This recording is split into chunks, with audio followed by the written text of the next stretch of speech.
قائد اعظم محمد علی جناح کی زندگی کے آخری ایام سے متعلق لکھی گئی کتابوں اور مضامین کا مطالعہ کیا جائے تو یہ حیرت انگیز بات سامنے آتی ہے کہ جب قائد اپنی خراب صحت کے پیش نظر جولائی سن 1948 میں زیارت کے پرفضا مقام پر منتقل ہوئے تو تب کے وزیر اعظم لیاقت علی خان نے وہاں پہنچ کر جناح کے ذاتی معالج ڈاکٹر الہی بخش کو ان کی بیماری سے متعلق کوریدا اور پھر دھمکیاں بھی دیں۔ یہ 14 جولائی سن 1948 کا دن تھا جب اس وقت کے گورنر جنرل محمد علی جناح کو ان کی علالت کے پیش نظر کوئٹہ سے زیارت منتقل کیا گیا تھا۔ اس کے بعد وہ فقط 60 دن زندہ رہے اور 11 ستمبر سن 1948 کو خالق حقیقی سے جا ملے۔ تاہم تاریخ کے پنوں کا مطالعہ کیا جائے تو معلوم ہوتا ہے کہ بابا پاکستان اپنی زندگی کے ان آخری 60 دنوں میں شدید پریشانی اور ذہنی اذیت کا شکار تھے، جس کی ایک بڑی وجہ خان لیاقت علی خان تھے۔ مورخین لکھتے ہیں کہ زیارت پہنچنے کے 2 ہفتے بعد بھی قائد اعظم کی طبیعت نہ سنبھلی تو 30 جولائی سن 1948 کو ان کے تمام معالجین زیارت پہنچ گئے۔ یاد رہے کہ قائد پھیپھڑوں کے کینسر میں مبتلا تھے، لیکن پاکستان کی خاطر اپنی بیماری کو چھپاتے چلے آ رہے تھے۔ ان کے ڈاکٹروں کے زیارت پہنچنے کے بعد اب ان کا باقاعدگی سے علاج شروع ہونے کے امکانات پیدا ہو گئے تھے کہ اسی دن ایک واقعہ پیش آیا جس پر اب تک خاموشی کے پراسرار پردے پڑے ہوئے ہیں، اور جو لوگ اس سے واقف بھی ہیں ان کا یہی اصرار ہے کہ اس واقعے کو اب بھی راز ہی رہنے دیا جائے۔ یہ واقعہ سب سے پہلے محترمہ فاطمہ جناح نے اپنی کتاب مائی برادر میں قلم بند کیا تھا۔ انہوں نے یہ کتاب جی الانا کی مدد سے تحریر کی تھی۔ ان کی وفات کے بعد اس کا مسودہ ان کاغذات میں دستیاب ہوا جو اب اسلام آباد کے قومی ادارہ برائے تحفظ دستاویزات پاکستان یعنی نیشنل آرکائیوز میں محفوظ ہیں۔ اس مسودے کو سن 1987 میں قائد اعظم اکیڈمی کراچی نے کتابی شکل میں شائع کیا تھا، مگر اس کتاب میں سے ان پیراگرافز کو حذف کر دیا گیا تھا جو محترمہ نے 30 جولائی سن 1948 کو پیش آنے والے ایک واقعے کے حوالے سے تحریر کیے تھے۔ محترمہ نے اپنی اس کتاب میں لکھا کہ جولائی کے اواخر میں ایک روز وزیر اعظم لیاقت علی خان اور چودھری محمد علی بغیر کسی پیشگی اطلاع کے اچانک زیارت پہنچ گئے۔ وزیر اعظم لیاقت علی خان نے ڈاکٹر الہی بخش سے پوچھا کہ جناح کے مرض کے بارے میں ان کی تشخیص کیا ہے۔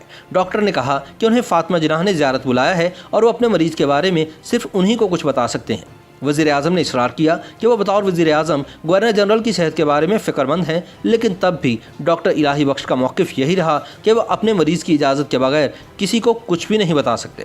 فاطمہ جناح آگے لکھتی ہیں، میں اس وقت بھائی کے پاس بیٹھی ہوئی تھی جب مجھے بتایا گیا کہ وزیر اعظم اور کابینہ کے سیکرٹری جنرل ان سے ملاقات کرنا چاہتے ہیں۔ میں نے اس کی اطلاع بھائی کو دی تو وہ مسکرائے اور بولے، فاطی تم جانتی ہو کہ وہ یہاں کیوں آیا ہے؟ وہ دیکھنا چاہتا ہے کہ میری بیماری کتنی شدید ہے اور یہ کہ میں اب مزید کتنے دن زندہ رہوں گا۔ چند منٹ بعد انہوں نے اپنی بہن سے کہا کہ نیچے جاؤ، وزیر اعظم لیاقت علی خان سے کہو میں ابھی اس سے ملوں گا۔ فاطمہ جناح نے بھائی سے گزارش کی کہ بہت دیر ہو چکی ہے، آپ ان سے کل مل لیجئے گا، مگر جناح نے حکم دیا نہیں، اسے ابھی آنے دو، وہ خود آ کر اپنی آنکھوں سے دیکھ لے۔ وہ لکھتی ہیں کہ دونوں کی ملاقات آدھا گھنٹہ تک جاری رہی۔ جو ہی لیاقت علی خان واپس نیچے آئے تو میں اوپر اپنے بھائی کے پاس گئی۔ وہ بری طرح تھکے ہوئے تھے اور ان کا چہرہ اترا ہوا تھا۔ انہوں نے مجھ سے پھلوں کا جوس مانگا اور پھر چودھری محمد علی کو اندر بلوا لیا جو 15 منٹ تک قائد کے پاس رہے۔ پھر جب وہ دوبارہ تنہا ہوئے تو میں اندر ان کے پاس گئی۔ میں نے پوچھا کہ کیا وہ جوس یا کافی لینا پسند کریں گے، مگر انہوں نے کوئی جواب نہیں دیا۔ وہ کسی گہری سوچ میں محو تھے۔ اتنے میں رات کے کھانے کا وقت ہو گیا۔ بھائی نے مجھ سے کہا بہتر ہے کہ تم نیچے چلی جاؤ اور ان کے ساتھ کھانا کھاؤ۔ نہیں، انہوں نے زور دے کر کہا، میں آپ ہی کے پاس بیٹھوں گی اور یہیں پر کھانا کھا لوں گی۔ نہیں، بھائی نے کہا یہ مناسب نہیں، وہ یہاں ہمارے مہمان ہیں، جاؤ اور ان کے ساتھ کھانا کھاؤ۔ اس کے بعد فاطمہ جناح لکھتی ہیں کہ کھانے کی میز پر میں نے وزیر اعظم کو بہت خوشگوار موڈ میں پایا۔ وہ لطیفے سنا رہے تھے اور ہنسی مذاق کر رہے تھے، جبکہ میں بھائی کی صحت کے لیے خوف سے کانپ رہی تھی جو اوپر کی منزل میں بستر علالت پر پڑے ہوئے تھے۔ کھانے کے دوران چودھری محمد علی چپ چاپ کسی سوچ میں گم رہے۔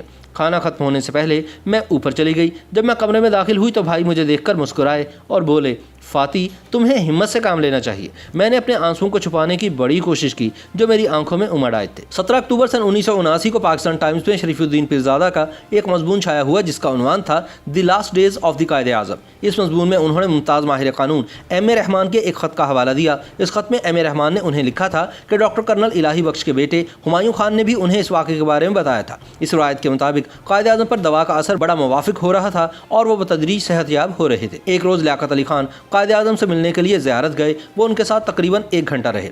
اسی دوران دوا کھلانے کا وقت آیا، لیکن میرے والد اندر جا کر قائد اعظم کا دوا نہیں دے سکتے تھے کیونکہ اندر جو ملاقات ہو رہی تھی وہ بے حد خفیہ تھی۔ چنانچہ وہ باہر انتظار کرتے رہے تاکہ ملاقات ختم ہوتے ہی وہ قائد اعظم کو دوا کھلا سکیں۔ جب لیاقت علی خان کمرے سے باہر نکلے تو میرے والد فوراً کمرے میں داخل ہوئے اور قائد اعظم کو دوا کھلانا چاہی۔ انہوں نے دیکھا کہ قائد اعظم پر سخت اضطرابی افسردگی طاری ہے اور انہوں نے دوا کھانے سے انکار کر دیا اور کہا کہ اب میں مزید زندہ نہیں رہنا چاہتا۔ اس کے بعد والد صاحب کی بھرپور کوشش اور اصرار کے باوجود قائد اعظم نے اپنے ڈاکٹر کے ساتھ تعاون کرنے سے انکار کر دیا۔ اب یہ کوئی نہیں جانتا کہ لیاقت علی خان نے اکیلے میں قائد اعظم سے ایسی کیا بات کی تھی کہ ان کا زندگی سے دل ہی اچاٹ ہو گیا۔ ہمایوں خان نے مزید بتایا کہ قائد اعظم کے انتقال کے فوراً بعد لیاقت علی خان نے میرے والد کو بلاوا بھیجا۔ لیاقت علی خان نے ان سے پوچھا کہ اس روز زیارت میں جب میں کمرے سے باہر نکل آیا اور آپ اندر گئے تو قائد اعظم نے آپ سے کیا بات کی تھی؟ میرے والد نے لیاقت علی خان کو بہت یقین دلانے کی کوشش کی کہ قائد نے آپ دونوں کے مابین ہونے والی گفتگو کے بارے میں مجھ سے قطعاً کوئی بات نہیں کی تھی، سوائے اس کے کہ اس کے بعد قائد نے دوا کھانا بند کر دی تھی۔ لیکن میرے والد کے اس جواب سے وزیر اعظم لیاقت علی خان کی تسلی نہیں ہوئی۔ لیاقت علی خان کافی دیر تک میرے والد کو زیر کرنے کی کوشش کرتے رہے۔ جب ان کی ملاقات ختم ہوئی اور میرے والد کمرے سے نکلنے لگے تو لیاقت علی خان نے انہیں واپس بلوایا اور انہیں تنبیہ کی کہ اگر انہوں نے کسی اور ذریعے سے اس ملاقات کے بارے میں کچھ سنا تو میرے والد صاحب کو سنگین نتائج بھگتنا پڑیں گے۔ یہ ڈاکٹر کرنل الہی بخش کے صاحبزادے ہمایوں خان کی بیان کردہ روایت ہے جو ایم اے رحمان اور شریف الدین پیرزادہ نے بیان کی ہے اور اسے آسانی سے جھٹلایا نہیں جا سکتا۔ YouTube پر گوگلی نیوز دیکھنے کے لیے youtube.com کی سرچ بار میں googly news T V type کریں۔ گوگلی نیوز کے پیج پر سرخ رنگ کے سبسکرپشن والے بٹن پر کلک کرنا نہ بھولیے۔ YouTube پیج پر اپلوڈ ہونے والی ویڈیوز سے باخبر رہنے کے لیے بیل آئیکن پر کلک کیجیے۔ آپ کو ہر نئی ویڈیو کے بارے میں نوٹیفیکیشن موصول ہو جائے گا۔